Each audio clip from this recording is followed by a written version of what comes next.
दोस्तों स्वागत है एक नेक्स्ट वीडियो के साथ। आज हम समझते हैं कि क्लास 10 का जो सिलेबस होता है इसको किस तरीके से पढ़ा जा सकता है। तो ये जानना जरूरी है पढ़ते समय, लेकिन आपके पास एक सेकेंड्स हो तो आपकी बढ़िया स्टडी होगी। तो स्टार्ट करते हैं इस वीडियो को। देखिए, क्लास 10 नाइन्थ में आपने पढ़ा होगा कि इसके 3 पार्ट होते हैं, साइंस में फिजिक्स, केमिस्ट्री और बायोलॉजी। उसी तरीके से 10th में भी 3 पार्ट होते हैं, फिजिक्स, केमिस्ट्री और बायोलॉजी। फिजिक्स मतलब भौतिक विज्ञान, केमिस्ट्री मतलब रसायन विज्ञान और बायोलॉजी मतलब जीव विज्ञान। तो कोई भी बुक आप मार्केट से खरीद लीजिए, लेकिन उस पर सबसे पहले जो है केमिस्ट्री के चैप्टर दे रखे होंगे, यानी रसायन विज्ञान के 4 चैप्टर, 5 चैप्टर, और यहाँ पर जो है जीव विज्ञान के, इसके बाद रसायन विज्ञान के बाद जीव विज्ञान शुरू होती है जिसके 4 चैप्टर होते हैं, और भौतिक विज्ञान के फिर 4 चैप्टर होते हैं। इसके अलावा 3 चैप्टर हमें और पढ़ने पड़ते हैं जो बिल्कुल इनसे हटके होते हैं, जैसे प्राकृतिक संसाधन, ऊर्जा के स्रोत और संसाधनों का प्रयोग क्या होता है। इस तरीके से 3 चैप्टर जो लास्ट में बुक में दिए होते हैं। तो स्टार्ट करते हैं कि इनका बेसिक फॉर्मेशन क्या होता है, फिर हम अपने सिलेबस को चैप्टर वाइज स्टार्ट करेंगे। तो दोस्तों देखिए यहाँ पर जो क्लास 10 का जो सिलेबस है, रसायन विज्ञान, जीव विज्ञान और भौतिक विज्ञान में बटा रहता है। रसायन विज्ञान मतलब केमिस्ट्री, और इसके 4 पार्ट हमें पढ़ने पड़ते हैं। जैसे एक रासायनिक अभिक्रिया सबसे पहला पार्ट है, केमिकल अभिक्रिया, कोई भी की केमिकल अभिक्रिया या रासायनिक अभिक्रिया किस तरीके से होती है, क्या उसके चरण है, उसको हम पहले चैप्टर में पढ़ते हैं। अम्ल, क्षार, लवण क्या है, जैसे चीज खट्टी होती है अम्ल, क्षार जो जीव को फाड़ देती है, लवण जैसे नमक। तो इन चीजों के बारे में हम दूसरे चैप्टर में पढ़ते हैं। तीसरा चैप्टर धातु अधातु, जो भी चीज आपने एल्यूमिनियम, लोहा कुछ भी देखा होगा वो धातु या अधातु होगा, तो वो तीसरे चैप्टर में पढ़ा जाता है। इसके बाद आता है कार्बनिक और यौगिक, उसके यौगिक।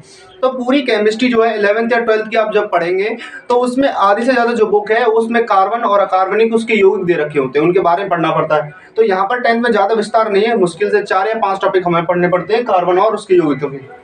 इसके बाद आता है तत्वों का वर्गीकरण। हम जानते हैं कि हमारे पास 118 तत्व अब तक खोजे जा सके हैं।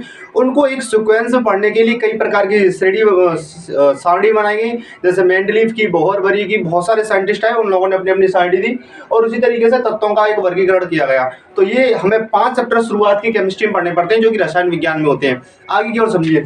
देखिए, यहाँ पर जो दूसरा पार्ट होता है उसे जीव विज्ञान कहते हैं, और जीव विज्ञान मतलब बायोलॉजी, जिसमें हम अपने शरीर की आंतरिक संरचना के बारे में जानते हैं, उसे बायोलॉजी बोलते हैं। तो सबसे पहला जो चैप्टर है उसमें हमें जैव प्रक्रम पढ़ना पड़ता है। तो देखिए, जैव प्रक्रम क्या होता है? जैव प्रक्रम उसे कहते हैं हमारे जीवन में बहुत सारी, हमारी जिंदगी वो क्या बोलते हैं, हमारे शरीर में बहुत सारी रासायनिक अभिक्रिया होती हैं जो चलाने के लिए आवश्यक है।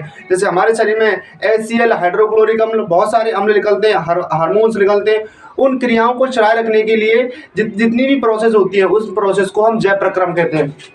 देखिए, मनुष्य और पौधों में नियंत्रण कैसे करते हैं। दूसरा चैप्टर है मनुष्य और पौधों में नियंत्रण। तो मनुष्य और पौधों में नियंत्रण क्या होता है? मनुष्य में जो नियंत्रण बेसिकली माइंड से, दिमाग से और रीढ़ की हड्डी से होता है। अगर उस समय हमारा माइंड काम ना करे तो उस समय हमारी रीढ़ की हड्डी, जिसे मेरू रज्जु कहते हैं, वो दूसरे माइंड का काम करता है। तो यहाँ पर आगे की ओर तीसरा जो चैप्टर है वो पौधों और जंतुओं में जनन होता है। हम जानते हैं कि पौधों और जंतुओं में जनन किस तरीके से होता है। हर एक पृथ्वी पर पाए जाने वाला जीव अपनी पीढ़ी को आगे बढ़ाने के लिए जनन करता है। तो उस जनन के बारे में हम तीसरे चैप्टर में पढ़ते हैं, जो कि चौथा चैप्टर अनुवंशिकी है। देखिए, अनुवंशिकी का शाब्दिक अर्थ क्या है? अपने माता पिता के लक्षण एक संतान में जाना ही अनुवंशिकी कहलाता है, और अनुवंशिकी चैप्टर में इस बारे में पढ़ा जाता है, अनुवंशिक, जो कि बायोलॉजी का चौथा चैप्टर है। तो इस चौथे चैप्टर में हम पढ़ेंगे। देखिए, भौतिक विज्ञान जो है उसमें सबसे पहले प्रकाश का परावर्तन और अपवर्तन समझते हैं।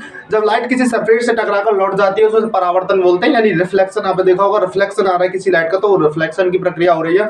अपवर्तन का मतलब होता है कि किरण एक से दूसरे माध्यम में चली जाती है। जैसे किरण ऊपर वायु में से किसी पानी में जा रही है तो उसे अपवर्तन बोलते हैं। तो इसके बारे में हम पहले चैप्टर में पढ़ते हैं। दूसरा चैप्टर जो वो मानव नेत्र और इंद्रधनुष है। मानव नेत्र मतलब हम अपनी आँख की आंखों में पढ़ते हैं, आँख के बारे में पढ़ते हैं। आँख क्या होती है, आँख के कितने भाग होते हैं, जैसे रेटिना, दृढ़ पटल, बहुत सारे भाग हमारी आँख में होते हैं। इंद्रधनुष क्या बनता है, कैसे बनता है, इसके कारण के बारे में हम दूसरे चैप्टर में पढ़ते हैं। विद्युत धारा क्या है? विद्युत धारा मतलब इलेक्ट्रिसिटी, किस तरीके से किस तार में इलेक्ट्रिसिटी बैठी है, क्या इसकी परिभाषा है, क्या इसके फॉर्मूले, वो हम तीसरे चैप्टर में पढ़ते हैं। इसके बाद आता है विद्युत धारा का चुंबकीय प्रभाव।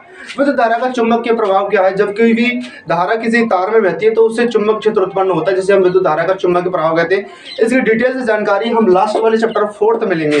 इसके अलावा हमें कुछ 3 चैप्टर और पढ़ने पड़ते हैं, जिसमें सबसे पहले जो है ऊर्जा का स्रोत आता है, जो इन सिलेबस से हटके होते हैं। ऊर्जा के स्रोत में क्या पढ़ते हैं? जैसे प्रकाश, सूर्य एक ऊर्जा का स्रोत है।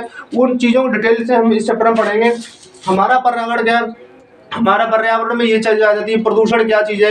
ये चीजें आपने थोड़ी सी पहले ही पढ़ रखी होंगी। तो हमारे पर्यावरण में हम प्रदूषण से संबंधित प्रॉब्लम्स पढ़ते हैं। और प्राकृतिक संसाधन क्या? प्राकृतिक संसाधन जैसे हमारे आयात और निर्यात की जितनी भी चीजें हैं वो प्राकृतिक संसाधन नामक तीसरे चैप्टर में पढ़ते हैं, जो इनसे अलग होते हैं हटके। तो ये रहा हमारा 10th का जो बेसिक सिलेबस है, तो इस सिलेबस को हम स्टार्ट करेंगे। ये कि किसी भी चीज़ का कोई सीक्वेंस नहीं होता, हम इसको कहीं से भी स्टार्ट कर सकते हैं। तो तीसरे चैप्टर से यहाँ पर तीसरे भौतिक विज्ञान यानी कि फिजिक्स से हम इसको पढ़ना स्टार्ट करेंगे। तो सबसे पहले हम समझेंगे प्रकाश का परावर्तन और अपवर्तन क्या है। तो दोस्तों फिर अपनी नेक्स्ट वीडियो लेकर के आएंगे इसी चैप्टर पर। तो फिर मिलेंगे नेक्स्ट वीडियो के साथ, तब तक के लिए जय हिंद, जय भारत।